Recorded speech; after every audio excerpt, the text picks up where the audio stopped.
Donc on va passer 45 minutes ensemble, on va parler d'accessibilité. Si vous n'avez pas le temps de tout noter, pas de panique, il y aura un replay très rapidement en ligne sur YouTube. Si vous avez des questions que vous souhaitez poser à Marion, Marine et Loïc, pas de panique, on n'aura pas le temps d'y répondre pendant les 45 minutes, mais dès la sortie du talk, n'hésitez pas à venir les rencontrer. On va parler donc d'accessibilité. C'est un sujet qui est assez présent, mine de rien, dans notre quotidien, notamment dans les espaces publics. Si je vous dis une rampe dans un escalier, si je vous dis un bouton en braille dans un ascenseur, ou une place de parking dédiée pour les personnes en situation de handicap, je suis sûre que ça vous parle. Eh bien, on va aller de l'autre côté, du côté du web, et je ne sais pas si pour vous l'accessibilité est au même niveau. Pas forcément. Donc ce qu'on vous propose, c'est d'aborder ce sujet. On va commencer par reposer un petit peu le cadre en donnant une grande définition de l'accessibilité. On découvrira les outils, les formations qui existent pour que demain, quand vous retournez dans vos entreprises, vous puissiez avoir des actions concrètes pour mettre des petits pas vers l'accessibilité. Je vais présenter nos 3 speakers. Je vais commencer avec toi, Marine. Tu pilotes le pôle design des services numériques à la direction interministérielle du numérique. Tu es aussi haute fonctionnaire du handicap et de l'inclusion dans vos ministères de la transformation et de la fonction publique. Et ton équipe accompagne notamment toute l'amélioration et l'accélération vers l'accessibilité autour des services numériques dans les autres ministères. Merci beaucoup d'être avec nous. Merci. Également Marion avec nous, Marion Ravière, qui est la directrice générale de la Content Square Foundation, qui est une organisation à but non lucratif et qui a pour but de promouvoir justement l'accessibilité numérique. Rien que l'année dernière, c'est près de 18 000 personnes qui ont été sensibilisées à ces enjeux d'accessibilité. Donc c'est déjà pas mal. Il faut continuer. Vous avez notamment créé une technologie qui s'appelle Readapt et qui permet justement d'avoir une assistance qui est disponible gratuitement et en open source. Tout à fait. Et enfin, Loïc, merci aussi d'être avec nous. Tu es directeur UX chez Brevo. Alors peut-être que Brevo ne vous parle pas encore, mais vous connaissez sans doute Cdinblue. Ça vient juste d'être rebrandé. Donc on parlera notamment à travers le rebranding de Cdinblue, comment par des petites actions on peut réussir à mettre de l'accessibilité. Puis tu nous donneras plein de bons conseils, car après 15 ans d'expérience dans le métier, tu as plein de bonnes choses à nous raconter. Ce que je vous propose, c'est qu'on démarre avec la définition, ou une grande définition assez large de l'accessibilité. Est-ce que Marion, tu veux nous dire quelques mots et quelques chiffres justement autour de l'accessibilité ? Oui, bonjour. Bonjour à tous. Effectivement, aujourd'hui, l'accessibilité numérique, il faut d'abord donner la définition de l'accessibilité. L'accessibilité, c'est un droit fondamental, un droit humain fondamental qui a été défini par les Nations Unies. L'accessibilité numérique, quant à elle, c'est l'habilité d'un site web, d'une app mobile ou d'un document électronique à être facilement consommable et compréhensible par tous, incluant les personnes en situation de handicap. J'aime souvent citer Tim Berners-Lee qui dit que le web réside dans son universalité et finalement que tout le monde doit y avoir accès, quel que soit son handicap ou sa situation socio-économique. Aujourd'hui, il est important de rappeler que 1 milliard de personnes dans le monde sont en situation de handicap. Donc ça peut être un handicap auditif, visuel, moteur ou cognitif, mais aussi situationnel. Et finalement, ces handicaps empêchent ou affectent l'habilité à lire correctement ou à consommer le web. Et aujourd'hui, plus de 70% des contenus en ligne ne sont pas accessibles. Et qu'est-ce que ça veut dire ? Ça veut dire que ces contenus, ces sites web ne sont pas codés, accessibles et ne sont pas conformes aux lois en vigueur. Voilà pour la définition. Je peux peut-être rebondir sur la partie loi. Alors, bonjour à toutes et tous et merci beaucoup déjà d'avoir une table ronde sur une Product Conf dédiée à l'activité numérique. C'est vraiment formidable. Alors, pour parler de la loi, déjà la loi depuis 2005 nous dit que la société doit être accessible à toutes et tous. En fait, on doit toutes et tous pouvoir accéder à nos services de banque, nos assurances, nos services publics évidemment. Et voilà, depuis 2019, il y a maintenant des sanctions financières qui touchent notamment les entreprises qui ont un chiffre d'affaires de plus de 250 millions d'euros par an en France et qui, si elles n'affichent pas leur niveau d'accessibilité, eh bien, elles peuvent être sanctionnées à hauteur de jusqu'à 20 000 € par site par année. Et puis, bon, on en parlera peut-être un peu plus tard, mais il y a des choses aussi qui sont en train de qui arrivent. Il y a une directive européenne qui est sortie de l'Europe en 2019 et qui sera applicable dans le droit français à partir de 2025 et qui, là, va étendre les sanctions et les obligations concernant l'accessibilité et le privé, et notamment, par exemple, les sites de e-commerce, peut-être certains d'entre vous sont concernés, à partir de 2025, devront être accessibles ou sanctions financières. Donc, voilà, moi, je très, très enthousiaste à l'idée de ces changements de loi et de cette prise en main des choses côté Europe et puis évidemment application de la loi en France qui va, je pense, aider à résorber, Marion parlait des 70%, sans doute plus, peut-être même de services, de produits non accessibles dans le monde. Donc il y a beaucoup de travail et les lois et les sanctions vont pouvoir nous aider à aller vers plus d'accessibilité. D'ailleurs, est-ce que dans la salle, on a des product managers ou product designers qui travaillent sur des sites e-commerce? Si on lève la main. Oui, un petit peu. Super. Merci, Romain.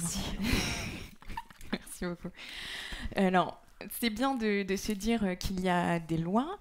On a aussi des normes en France et internationales qui existent. Est-ce qu'on peut rentrer un petit peu dans ces acronymes? On s'excuse auparavant pour tous ceux qui vont être prononcés. On va essayer de donner un maximum de définitions et de détails. Est-ce que vous voulez nous parler, par exemple, Loïc, d'un point qui te tient... je vois juste que tu as ton petit micro. Hop, peut-être qu'on va le re-remonter. On a des Madonna accrochées à nos visages. Alors, peut-être juste en attendant... On peut applaudir. Et on va pouvoir comme ça parler des outils, des normes qui nous entourent, parce que mine de rien, on est bien entouré et l'accessibilité est quand même bien câblée finalement. On a, c'est super intéressant. Déjà, c'est super intéressant de mettre en perspective l'utilisation de sites avec des audiences aussi larges qui ne sont pas encore en capacité d'accéder à des contenus, donc c'est super intéressant. En fait, on a le fameux W3C qui est un peu l'origine de l'Internet. De mère internet qu'on n'a jamais vu, qui a toujours été là, et puis on a sorti en fait ces normes WCAG, donc le Web Content Accessibility Guidelines.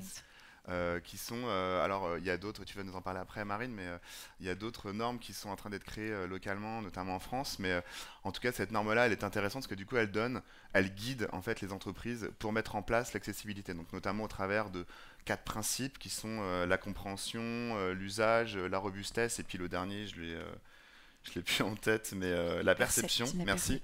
Et puis au travers de ces principes-là, on met en place 13 recommandations qui sont, elles, normées sur différents niveaux, niveau A, AA, AAA. Voilà, donc ça c'est intéressant, ça donne déjà un cadre, ça donne déjà une possibilité, un support pour mettre en place en fait cette définition d'accessibilité au sein des audiences, quoi. Ouais. C'est ça. Et donc en France, on a le RGAA. Est-ce que certains d'entre vous en ont déjà entendu parler? Levez la main. Super. Alors, référentiel général d'amélioration de l'accessibilité, il a changé de nom en 2019, mais il existe depuis 2009. Le RGAA, c'est 106 critères qui permettent de tester l'accessibilité d'un site, service, intranet, etc., contre les normes d'accessibilité qui sont vraiment établies donc, à l'échelle internationale. Alors, ça permet de tester sur 2 niveaux, le niveau A et le niveau AA. Et donc non le niveau AAA. Voilà, et donc c'est aujourd'hui, quand en France, on regarde quel est le taux de conformité d'un site, 20%, 10%, 100%, c'est cette conformité par rapport à ce référentiel qu'on va regarder, et c'est ça demain qui permettra de dire qu'un site est 100% conforme ou pas conforme et que ce site pourra être sanctionné. Il me semble, Marion, au sein de la Content Square Foundation, vous avez lancé une tribune il y a très peu de temps sur le sujet. Est-ce que tu veux nous en parler? Oui, tout à fait. On lance une tribune pour sensibiliser sur le fait qu'aujourd'hui, dans les écoles, pour les formations au numérique, les étudiants ne sont pas formés à l'accessibilité numérique. Ça paraît finalement inacceptable dans le sens où les entreprises amorcent leur transformation à l'accessibilité numérique et cherchent des talents pour pouvoir maintenir ce niveau d'accessibilité. Parce qu'on y reviendra peut-être, mais c'est bien d'avoir des objectifs et d'atteindre des niveaux d'accessibilité, mais c'est un long parcours et il faut pouvoir le maintenir, ce niveau. Donc on a besoin d'équipes qui travaillent au jour le jour sur ce sujet de l'accessibilité. Et donc on lance une tribune qui va être publiée prochainement dans le journal Le Monde avec en signataire des écoles, des institutions et des entreprises pour dire qu'aujourd'hui, il faudrait que ça soit systématique, que l'accessibilité numérique soit un cours systématique dans toutes les formations au métier du digital. Et justement, si on rentre un petit peu dans le concret, je le disais Loïc tout à l'heure, vous avez fait un gros rebranding autour anciennement des Céline Blue, donc Brevo, maintenant Brevo. Concrètement, comment vous avez réussi à vous appuyer sur ces formations, ces outils, ces normes dans le quotidien de tes équipes? En essayant d'être assez concis, on a déjà fait un état des lieux en interne. Donc en fait, la possibilité de faire un audit externe peut accélérer les choses. On a quand même déjà fait un audit interne sur ce qu'on avait en place, ce qui était accessible ou pas en fonction de ces fameuses normes et de ces préceptes qu'on a auprès de WCAG. Nous, en fait, on a revu l'architecture d'information de notre produit. En fait, on s'est posé avec des content designers, des product designers, toute mon équipe, en fait, et on s'est posé sur qu'est-ce qu'était l'architecture d'information de notre site, comment on organisait notre information, comment donner accès à l'information de nos contenus, tout simplement, quoi, faciliter le contenu. Par ce biais-là, on a défini différents objectifs et on a revu la navigation, par exemple, qui pour nous était un pain point fort de l'accès au contenu, la navigation, etc. Et au travers de tout ça, on s'est appuyé sur, pour moi, je pense, qui est le levier principal, je pense, du déploiement d'une bonne accessibilité dans un produit, qui est un design system, qui va nous permettre, en fait, de systématiser, d'industrialiser, j'ai envie de dire, d'une manière un peu, à une échelle moindre, cette accessibilité, donc en revoyant tous les composants, en normant, en donnant des focus différents, je rentre dans le concret, mais des choses vraiment très concrètes dans l'expérience même de l'utilisateur. Et ça nous a permis de rattraper un peu le niveau d'une certaine manière.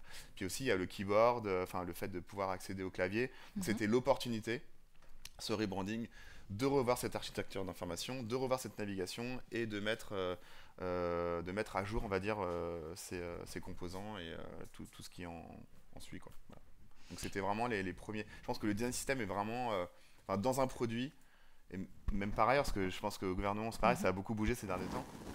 C'est pour moi vraiment le levier, le sponsor principal qui va nous permettre et aussi de mesurer l'impact de cette accessibilité-là, quoi. Tu parles de design system, effectivement, au gouvernement, il y a un design system, je crois qu'il a même un nom. C'est ça, c'était le système de design de l'État, mais il a été pas trop original. Mais bon, on sait ce que c'est, voilà, on n'a pas besoin de quelque chose de trop fancy. Mais ça a été donc développé par le service d'information du gouvernement, le SIG. Et puis, mes équipes ont contribué aussi pour justement s'assurer que tous les composants allaient être accessibles.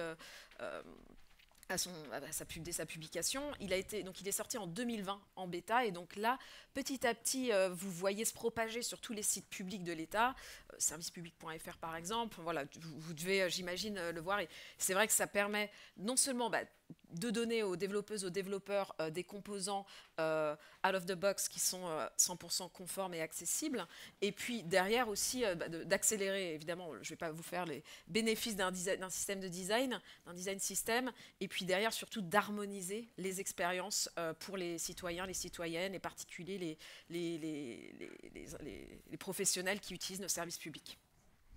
Super. Et toi, Marion, par rapport à la Content Square Foundation, est-ce que vous avez vous travaillez plus sur un focus ou un autre focus de l'accessibilité? Alors là, ça ne sera pas côté Content Square Foundation, mais plutôt côté Content Square. On travaille aussi l'accessibilité de notre design system. Et pour une plateforme SaaS, pour être honnête, c'est assez complexe. On agrège énormément de data, donc on a amorcé aussi cette transformation par le biais de l'accessibilité de notre design system. On sort la première version dans quelques jours, le 5 juin. Et donc, ça nous a permis effectivement aussi de sensibiliser toutes les équipes et de les fédérer autour d'un même sujet. Et c'est vraiment ça. Et maintenant, on a des retours d'équipe vraiment super, retours d'expérience de cette première expérience qui dit on est fiers de ce rendu, de l'accessibilité l'accessibilité de notre nouveau design system. C'est que les prémices, c'est les premières briques, mais en tout cas, effectivement, on lance un design system plus accessible qu'auparavant. Et c'est marrant, une anecdote que me disait la QS, c'est mais finalement, en fait, un design system accessible, c'est pas spécialement moche. Et j'étais non, en fait, l'accessibilité, c'est une idée reçue, c'est pas moche, c'est au contraire. C'est amusant. On arrive aussi sur cet aspect, les difficultés. On dit souvent, oh là là, l'accessibilité, c'est une montagne. Est-ce que c'est vraiment une montagne ? Moi, je suis pas sûre. Qu'est-ce que vous en pensez, vous, en termes de difficultés ? En termes de... Alors, je prends le point. En termes de difficultés, alors, ce qui est essentiel déjà dès le début, c'est de sensibiliser les managers, les décideurs, les décideuses. En fait, plus les personnes dans la hiérarchie sont sensibilisées au sujet, plus ce sera facile de créer de l'espace pour justement ajouter dans les processus de développement produit des tests pour l'accessibilité, écrire des tests dans le code pour justement tester, des tests automatisés pour aussi tester l'accessibilité, faire aussi de la recherche utilisateur. Alors, dans la précédente présentation, on parlait du UX Research, de recherche, stratégie research, et donc ça, c'est vraiment essentiel d'incorporer ça dans le développement produit, évidemment, mais aussi la recherche utilisateur et des tests d'utilisabilité avec des personnes en situation de handicap. Et donc, voilà, il est important de transformer les processus de développement produit pour qu'ils soient plus... qu'ils incluent donc, les enjeux d'accessibilité numérique, la recherche utilisateur. Et donc, c'est vrai que c'est un changement de paradigme, de culture, parfois pour certaines organisations. Ça l'est au sein de l'État, hein. Et ça prend du temps, il faut former, faire monter en compétence les équipes, mais au final, de se dire qu'on vient tous les matins pour produire des services qui vont être accessibles, utilisables par un maximum de personnes, c'est ça qui devrait nous exciter un peu tous les jours. Ça a l'air en tout cas très excitant. Est-ce que dans le quotidien, Loïc, toi tu le vois aussi avec tes équipes ? Alors moi je suis plutôt positif en général, j'ai envie de dire que oui, il y a une montagne, en vrai, on va pas se mentir, c'est pas évident, on doit, on va dire, réduire une dette, on doit évangéliser, donc... mais comment gravir cette montagne-là, quoi. Et donc en fait, pour moi, je pense qu'il faut des sponsors, comme tu l'as si bien dit, Marine, en interne, évidemment, pour prendre les décisions. Ça veut dire quoi ? Ça veut dire allouer du staffing, ça veut dire allouer des personnes, ça veut dire aussi concerner différents corps de métier.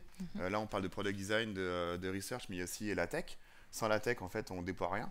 Donc il faut aller voir les techs qui ont des fois des critères de succès qui sont un peu différents du product management et du design. Donc il faut essayer déjà de rassembler tout le monde autour d'une même vision et d'un objectif commun, d'inscrire de l'accessibilité. Nous, on l'a fait cette année, on a inscrit l'accessibilité à nos OKR, donc aux objectifs annuels. Alors évidemment, c'est moins impactant, je dis évidemment, parce que du coup, ça prend les business impacts sont bien plus importants sur d'autres métriques, mais en tout cas, l'accessibilité fait partie d'un des objectifs. Et une fois qu'on a fait ça, on va pouvoir commencer un peu plus à déployer une stratégie, à déployer des équipes, à focaliser les gens sur ce sujet-là, dans des streams en fait, de développement, de conception, etc.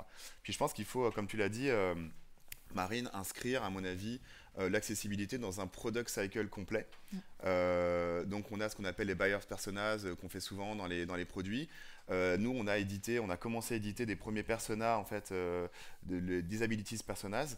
Et là, en fait, on regarde les différentes personnes qu'on voudrait targeter dans les prochains mois. Donc ça prend du temps. On ne va pas le faire en 2 mois. On a des étapes. Ce qu'il faut, c'est juste savoir où on va à moyen long terme et comment on y va, quoi. Donc nous, on a une montagne, mais pour l'instant, on essaie de gravir la montagne étape par étape, quoi. Et est-ce que toi, Marion, tu vois d'autres difficultés ou en tout cas d'autres contournements possibles pour arriver à cette accessibilité ? En termes de difficultés, je trouve que quand on n'est pas en situation de handicap, on a souvent du mal à se projeter et se dire mais ok, au quotidien, quelle est la difficulté d'une personne quand elle navigue en ligne. Donc c'est là où cette notion de sensibilisation, d'évangélisation est hyper importante. Et puis après, je pense qu'il y a aussi cette notion de conception universelle. On va construire un outil, un produit qui est accessible, mais du coup, il sera accessible pour tous. Souvent, on peut se dire, mais un handicap situationnel, on s'est cassé le bras, on ne peut plus utiliser sa souris. Finalement, la navigation par clavier est hyper importante et ça fait partie des critères d'accessibilité. Et donc, c'est cette notion de convaincre et de dire qu'en fait, ça va rendre l'expérience utilisateur vraiment accessible pour le plus grand nombre. Et à partir de là, on commence à avoir des gens qui s'y intéressent de plus en plus et de se dire, OK, je ne le fais pas que pour une petite partie de la population, même si enfin, on a dit 1 milliard, ce n'est pas une petite partie, mais on le fait vraiment pour le bien commun et dans cette notion d'universalité.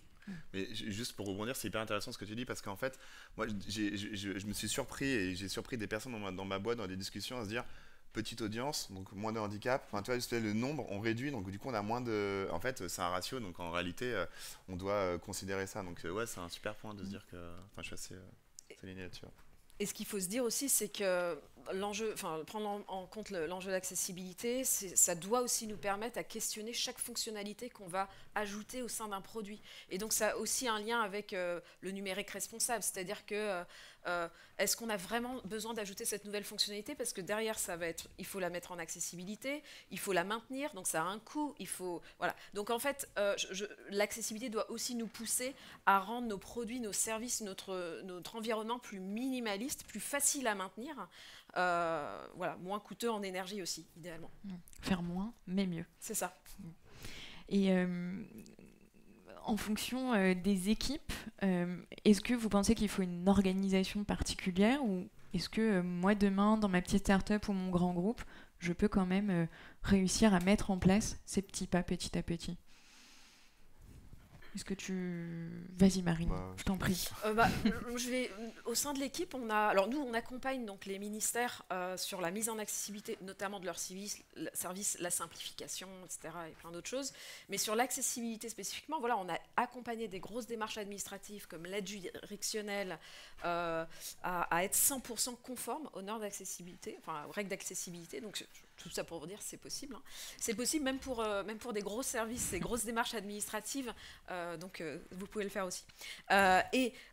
Comment est-ce qu'on fait ça? Alors, nous, on accompagne, on fait beaucoup de pair auditing, par exemple, où on va aller dans les équipes, faire monter en compétences. Donc, c'est peut-être pour vous de faire venir des experts accessibilité pour accompagner vos équipes.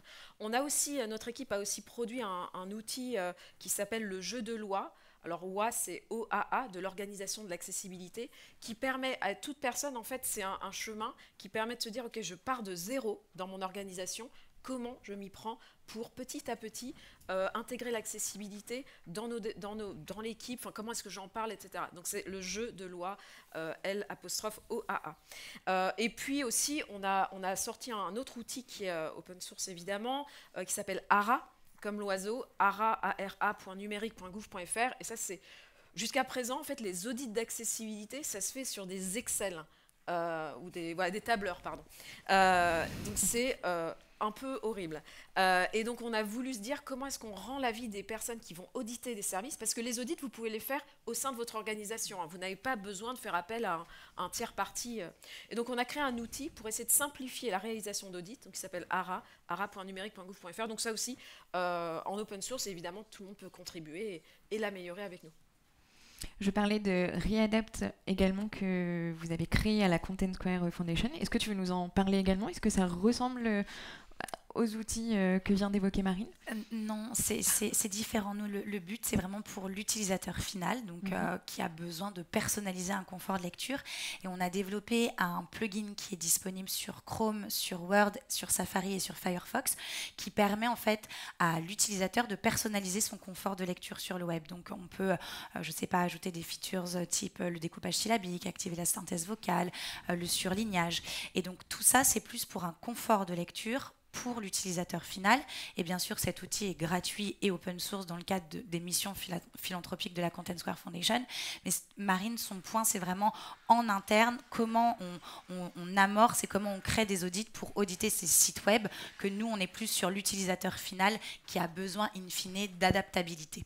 En revanche, des outils d'assistance ne rendent pas des sites web accessibles. Là, nous, on est en surcouche, on est sur le navigateur et pas sur un site web. C'est assez différents, mais les outils de surcouche ne rendent pas un site web accessible. Les outils de surcouche travaillent uniquement sur le DOM et du coup modifient l'apparence du site versus quand on va corriger des erreurs d'accessibilité, on va les corriger dans le code, donc ça sera beaucoup plus long terme et donc on aura là un site qui sera pleinement accessible. Ce qui est intéressant, c'est de voir que des deux côtés, finalement, côté utilisateur, j'ai aussi des outils pour m'aider dans mon quotidien et que de l'autre côté, pour les entreprises, on a des moyens sur lesquels on peut s'appuyer en interne, comme tu le disais Marine, ou alors se faire aider de personnes extérieures, mais c'est possible. On peut vraiment s'appuyer sur ce grand nombre d'outils de formation qui existent aujourd'hui. Même, par ailleurs, même des réflexes. On a beaucoup parlé de l'aspect visuel, mais il y a l'aspect contenu aussi, c'est-à-dire les mots, qui quand même occupent beaucoup de place dans l'interface. Et en vrai, les actions, même si on a un processus de traduction en multilingue, où c'est un peu plus long, en réalité, enlever les jargons, simplifier le vocabulaire, ne pas être trop technophile, ne pas être trop condescendant dans la manière de s'adresser aux utilisateurs, c'est aussi une manière, je pense, assez simple de poser des choses en termes d'accessibilité, quoi. Donc, Et puis je vais remettre un coup dessus, mais la recherche utilisateur, c'est le meilleur moyen d'objectiver les complexités de votre service, et que ce soit sur les enjeux d'accessibilité donc aux personnes en situation de handicap, mais aussi d'autres enjeux dans la vie de votre produit, de se dire mais en fait ce truc-là, personne en a besoin, alors, en plus de la data et des analytics, mais en tous les cas de comprendre pourquoi et de pouvoir remonter et partager au leadership qu'il faut faire quelque chose différemment, que ce soit dropper une feature ou rendre accessible une partie, simplifier le langage que personne ne comprend, etc., etc. Et justement, par rapport à la culture d'entreprise, comment on peut réussir à être plus inclusif dans notre culture d'entreprise ? Est-ce que vous avez des petits tips, des conseils à donner à nos participants et participantes ? J'ai envie de dire d'être ouvert sur le monde déjà, enfin, c'est un peu bateau, mais... C'est une bonne base. Non, mais je pense qu'il y a pas mal de choses qui peuvent être mises en place, mais alors, chez Brevo, par exemple, on a mis un social committee en place il y a un moment déjà. Donc ça veut dire quoi concrètement ? Les personnes se regroupent une fois par trimestre, décident des questions de l'inclusivité dans l'entreprise en règle générale. Si par exemple il y a quelqu'un en situation de handicap qui éprouve des problèmes à son intégration dans l'entreprise, il y a une personne qui est dédiée, qui est afférente à l'accueil de cette personne-là. Puis il y a ces questions en fait de rendre l'inclusivité globale, c'est-à-dire pas que en fait sociale, sociétale, mais qui a un impact sur tous les aspects de l'entreprise. Donc nous, du coup, l'accessibilité web, produit, on la rentre dans cette thématique-là et on pitch en fait au social committee, tous ces aspects d'accessibilité. Puis après, il y a le recrutement aussi, recruter sans préjugés, être inclusif aussi avec les différentes aspirations des personnes professionnelles, essayer de... Enfin voilà, je trouve que l'inclusivité, c'est assez large, quoi, mais en réalité, on peut impacter l'inclusivité sur différents sujets, quoi. Voilà. Les grilles de salaire aussi, on en a pas parlé. Oui, les grilles de salaire aussi, oui. Très la parité homme-femme, effectivement. Est-ce que tu veux rajouter quelque chose, Marion ? Oui, par rapport à Content Square, nous, ce qu'on a mis en place, on a créé un département Impact où on travaille du coup sur le sujet de l'accessibilité, de la diversité, de l'inclusion et de la sustainability. On a aussi créé du coup la Content Square Foundation. Donc il y a ces deux piliers qui travaillent ensemble. Pour les employés, nous, il y a du mécénat de compétences, donc ils peuvent s'investir au sein de la fondation. Et pour rappel, la fondation est dédiée à promouvoir l'accessibilité numérique. Finalement, c'est assez innovant et plutôt rare d'une start-up en hypercroissance de créer en fait une entité philanthropique. Et donc nous, le point de départ a été vraiment de sensibiliser et de former tous nos employés. On est bien sûr allé plus loin pour former les équipes tech et design UX UI, mais l'idée c'est vraiment de sensibiliser tout le monde à ce sujet et aux enjeux, aussi bien le client facing pour que nos commerciaux puissent aussi parler aux clients de Content Square de l'accessibilité numérique, parce que finalement si les marques ne jouent pas le jeu, on n'arrivera pas à un web inclusif et accessible pour tous. Donc ça a été notre démarche chez Content Square. Merci Marine, est-ce que tu veux... Oui, peut-être en effet les enjeux de recrutement, recruter par exemple des personnes en situation de handicap. Nous, je sais que dans notre collectif, on a 3 personnes en situation de handicap visibles dans l'équipe, une personne aveugle, une personne sourde, une personne malvoyante et malentendante.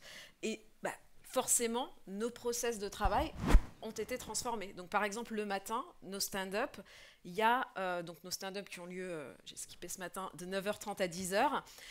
Il y a une personne, une vélotypiste qui est là pendant tous les matins, pendant 30 minutes, pour retranscrire en direct notre stand-up.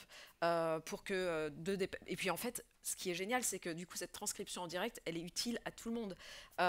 Puisque, en fait, avoir des sous-titres à notre stand-up, en fait, hop, un petit moment d'inattention et hop, on peut reprendre en fait le cours des échanges.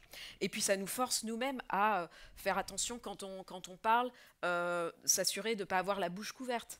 Enfin voilà, il y a plein de choses comme ça, mais qu'on doit se remémorer tout le temps parce que forcément on rentre dans la vie de tous les jours et en fait on oublie. Et donc c'est très agréable finalement d'être constamment rappelé, d'être en fait le plus souvent, enfin d'être le plus possible avec des personnes voilà, et puis de faire attention voilà. Et donc nous ça nous force forcément, tout ce qu'on produit est 100% accessible, ça nous force à être on se challenge les uns les autres, et donc avoir une équipe, ne pas recruter des personnes qui nous ressemblent, je pense la meilleure chose, qui vous ressemble, c'est la meilleure chose que vous pouvez faire. Et donc handicap, mais évidemment pas que. Voilà.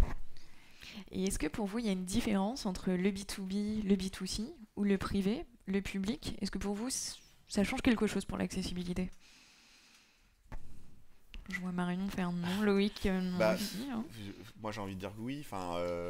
Il y a quand même un gros sujet de rentabilité dans le privé qui quand même bloque vachement, freine beaucoup les prises de décision, versus dans le public où j'ai l'impression que si la hiérarchie est bien faite, il y a une vraie utilité de ça, mais je préempte un peu sur ce qui se passe, mais en tout cas dans le privé,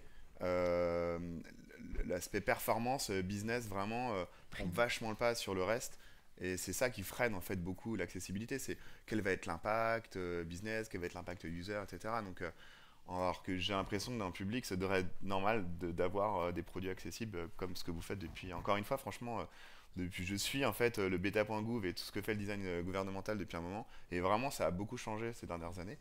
Et c'est cool. Et en vrai, je pense qu'on n'aurait pas pu avoir cette vitesse-là dans une entreprise privée, je pense. Le classique. J'adore. On n'aurait pas pu avoir cette vitesse-là dans le privé. Alors c'est marrant parce que...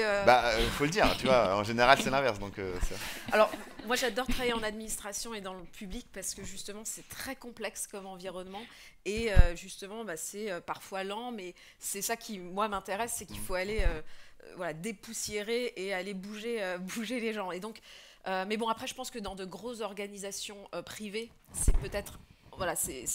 dès qu'on a des objets vraiment très très gros, c'est beaucoup plus difficile de bouger les gens, les choses. Et puis ce qui est difficile dans le public aussi, c'est qu'il y a aussi les injonctions politiques, les changements de loi qui en fait changent la roadmap et c'était pas forcément prévu. Donc la roadmap, elle est peut-être parfois un peu moins prévisible qu'elle peut l'être dans du privé. Donc je dirais, c'est complexe un peu partout. Et donc, il faut se soutenir et s'entraider. Mais je pense que les mentalités changent aussi. Le privé commence à intégrer de plus en plus cette notion d'inclusion et c'est bien. Alors je suis peut-être un petit peu trop optimiste, mais j'ai vraiment l'impression qu'on amorce un vrai changement et notamment aussi que ce soit les groupes qui sont cotés. Il y a des vraies obligations aussi quand on est public de SG et de montrer aussi les travaux sur lesquels on travaille sur la notion d'inclusion. Donc non, je pense qu'on va arriver à quelque chose de plus inclusif et accessible d'ici quelques années. Non, c'est évident. Ça avance beaucoup plus vite qu'il y a quelques années, quoi. Mais, et justement, si vous aviez un conseil à donner ou à éviter pour aller vers l'accessibilité, lequel ça serait ? Alors, on n'a pas répété cette question. Moi, je veux bien commencer. Allez, un conseil. Écoutez, on vient de sortir un training sur l'accessibilité numérique et les basiques de l'accessibilité numérique qui est gratuit. Donc, commencez par là. Si vous avez envie d'en savoir plus, ça prend uniquement 30 minutes. Vous pouvez le passer à vos collègues. Il n'y a pas besoin de prérequis. Et donc, voilà, un takeaway très simple, c'est de passer ce petit training qui donne aussi lieu à un certificat que vous pouvez ajouter sur un petit badge LinkedIn. Et c'est les débuts, en fait, fait, c'est les prémices pour aller sur de l'accessibilité et véhiculer ce message en entreprise. Je pense que la formation et la sensibilisation est un des bons moyens et un des premiers pas à faire. C'est sur le site de la Content Square Foundation ? Tout à fait. Super. Moi, je dirais créer c'est un peu bête ce que je veux dire, mais créer une stratégie d'adoption, c'est-à-dire que déjà, se dire comment on va le faire.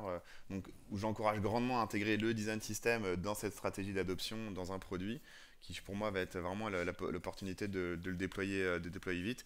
Et puis d'avoir des advocates, avoir des personnes qui soient motivées, qui vont faire plus que la théorie des cycles de collaboration, donc qui vont aller pitcher dans des moments un peu plus random, au café, le matin, qui vont passer plus de temps à parler de ce sujet. Donc, stratégie d'adoption avec le design system très présent pour l'intégration dans un produit, je pense que c'est une bonne chose. Ne pas y aller vraiment à vue et isoler des actions. Je pense que sinon, c'est le genre de choses qui mettra du temps à impacter, quoi. Et ce que tu disais tout à l'heure, c'est aussi vous l'avez mis dans vos OKR, objectifs qui résultent. Exactement, tout à fait. Donc en fait, c'est tout part de là, en fait. Enfin, je veux dire, tout le monde peut essayer d'influencer une stratégie. Après, la mise en place de cette stratégie, ça se résume à quelques personnes.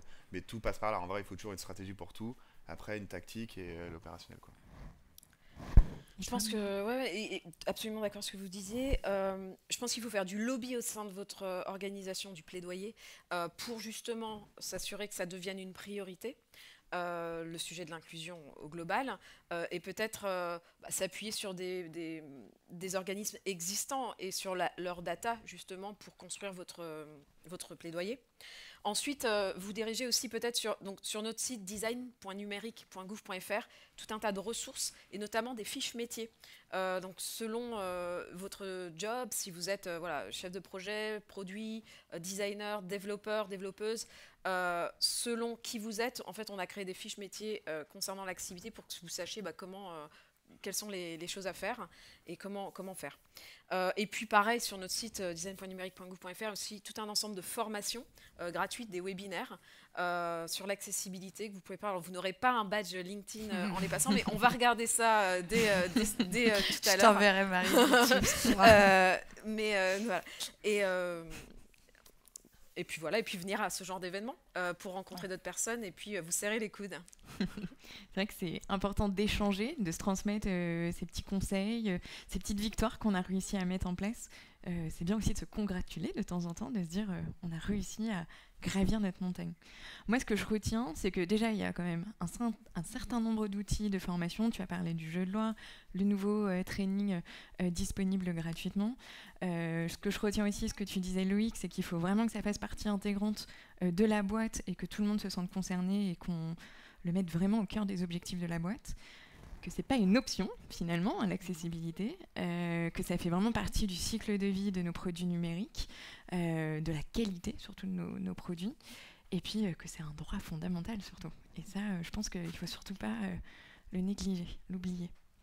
En tout cas, moi, je vous remercie tous les trois pour cette conversation. Je pense qu'on peut les applaudir tous les trois très chaudement.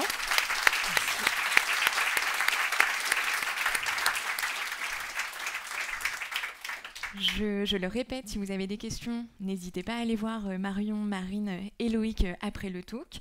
Si vous voulez rester dans cette salle, sachez que la prochaine conversation tourne autour de comment faire du produit ailleurs qu'en start-up. Ça sera notamment animé par Axel Sorian. Donc n'hésitez pas à rester ici, c'est à 11h45. Sinon, vous pouvez rejoindre les deux autres scènes aux Folies Bergères. Merci beaucoup. Merci. Merci.